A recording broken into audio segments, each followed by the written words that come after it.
This was fun. This is Cincinnati.com. They are the Inquirer, Cincinnati Inquirer, effectively, wrote out their Big 12 quarterback power rankings. Number 1, Sam Leavitt. Number 2, Sawyer Robertson.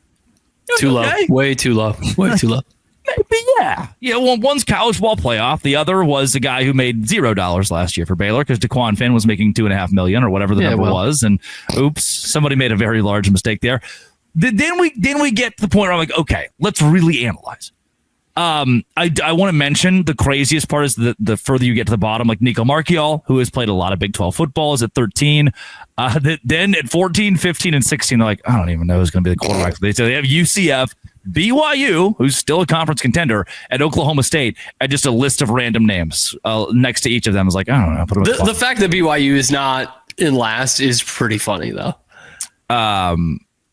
Yeah. Well, what? What do you mean? Like you don't even know really. As in, like they don't. Yeah, but do we know that Haas Haney is going to be the starter at Oklahoma State? You're right, but he has played. He's played in this conference before. Or Zane Flores. I'm a big Haas Haney guy, so maybe that's the problem here. Taven Jackson, Ja'Cory Brown, and Cam Fancher. First time on this show, the name Cam Fancher has been declared into existence. I mean, we know all about Cam Fancher, naturally. If I said Taven Jackson, Ja'Cory Brown, Cam Fancher, who do they play for?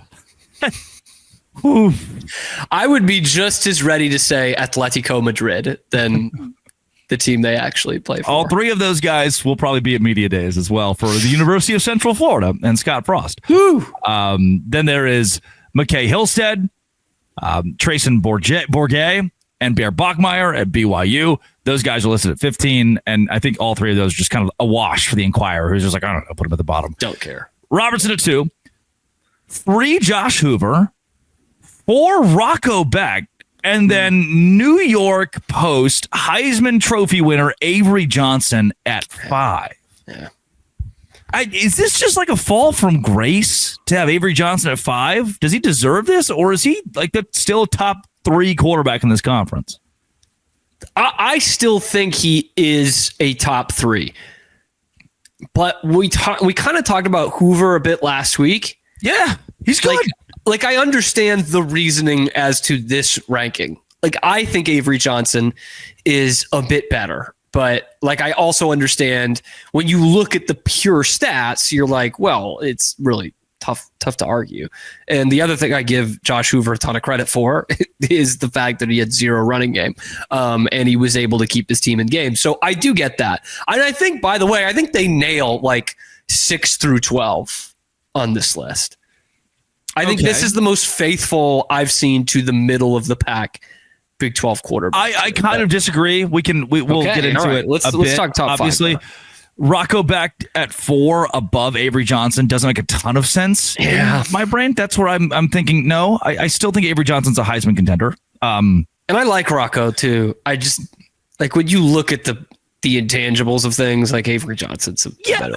And look, I think Roco Beck last year emerged as a guy after the Iowa game where people thought, oh, I now know the name Roco Beck, who's been at Iowa State for a bit. And they write, Cincinnati.com, they write, he has got an Iowa State. They're right. They write, though, you know. They write here that he led them to their first 11-win season, and that it's time people outside of Ames learn who Roco Beck is. What?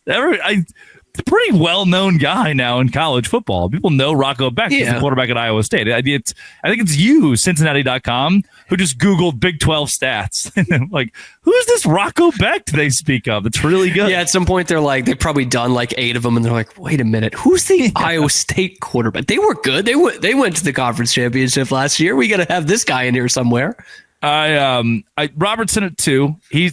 And then he was texting the group chat being like, chat, is Roco Beck better than Avery Johnson?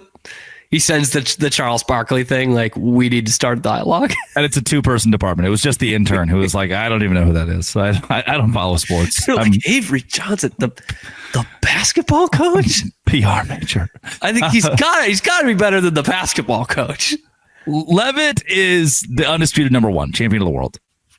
Sawyer Robertson he's the quarterback. He's the 6'4", just this He's got the biceps. He's got the build. He's it. Josh Hoover to Roco Beck to Avery Johnson does feel like the next tier. Then Baron Morton at 6, Jaylen Daniels at 7, Noah Fafita at 8. The streets remember Noah Fafita. Yeah. We were talking Heisman, Noah Fafita, and Jaylen Daniels last year. Yep, and that has not gone as planned. But that's kind of crazy, man, to think that they come back the next year and they're just mid-tier quarterbacks in their conference. It's kind of wild. It's crazy they're still playing college football in my brain. And I still think they might be above Baron Morton in my power rankings. I mean, and possibly it's because I went to Baylor, and every time I really do closely watch Baron Morton play against Baylor, he throws 7 interceptions. He sucks, yeah. But I'm not sure if he jumps off the page as a guy that I have seen Jaylen Daniels and Noah Fafita jump off the page. I have not seen Baron Morton give me something to go, oh shoot, he's like a national championship caliber quarterback.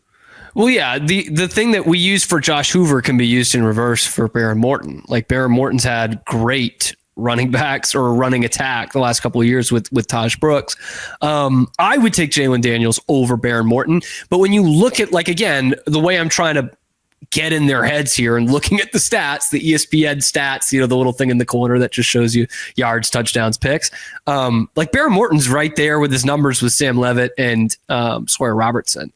I don't think he elevated his team the way that those two guys did. And I think Jaylen Daniels does and certainly did at the end of the year in that Jeff Grimes offense. Like, for sure, I would be taking him over Baron Morton. But Morton has gotten better as his career has gone on. He's one of those like high floor, low ceiling kind of guys. He takes care of the football a lot better than he used to. So I understand the reasoning. This is where I'm like splitting hairs, because with a lot of these lists, I'm like, this guy should be 5 spots higher or this guy should be 5 spots lower. I think Jaylen Daniels is better. I'd rather have him on my team than Baron Morton, but 1 spot difference. The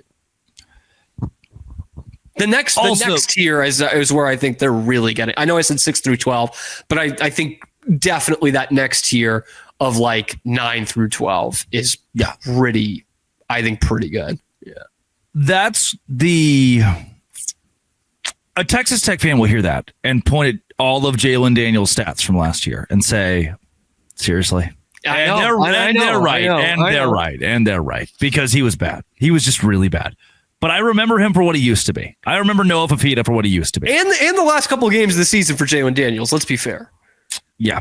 Yep. So they're going to go 9. Yeah, Fafita. I mean, geez, Fafita fell off a cliff last year, man. Like, I'd forgive you if you didn't remember that he's playing college football this year. That guy was like a legit dark horse Heisman. Like, and he had Tet McMillan, one of the best out there, and he couldn't just. He's had 2 pretty good NFL wide receivers his last 2 years there, and when it got to just Tet, his completion percentage dropped like 13 points or something crazy.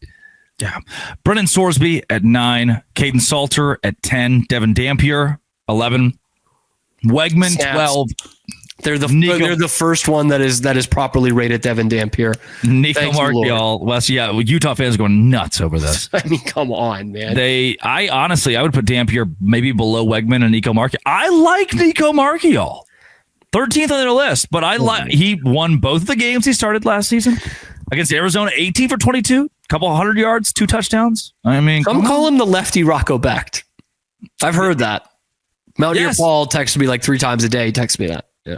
Yes. So that's what but you agree with that portion of the list. I do. Obviously, we talk about Fafita's numbers dropping. Salter's numbers dropped quite a bit at Liberty too. I like Sorsby. Actually, I think if you're going to do more of a Roco Beck comparison, Sorsby fits better than Nico Marchiol. And I do have this, I'm like catching myself the last few days, Drake, of like, am I buying too much into Connor Wegman? Like, I think Connor Wegman's good. I saw him play in high school. So like, I do think he's good. And I think A&M is just elite at getting the least out of good players. And that I think there needs to be something to be said about that. But like the dude he can't win a starting job. So yeah, like I do think he's a huge improvement to what Houston had. And I think that's where the conversation comes back to with Connor Wegman. But sure, I wouldn't be surprised if you put Nico over him. That's I probably would. I'd maybe put him ahead of Dampier though, but I would. I don't think because it's the Daquan. I'm okay with Dampier being one spot ahead of him. To Daquan Finn being so bad that I will never trust a great mid-major quarterback because I mean he doesn't have the chops that Daquan Finn had. Like Daquan Finn came to Baylor. John Mateer, so true. Technically, I mean that's basically a mid-major quarterback. TV rights money is going away. ESPN's losing control. Locked on Big 12, locked on Baylor.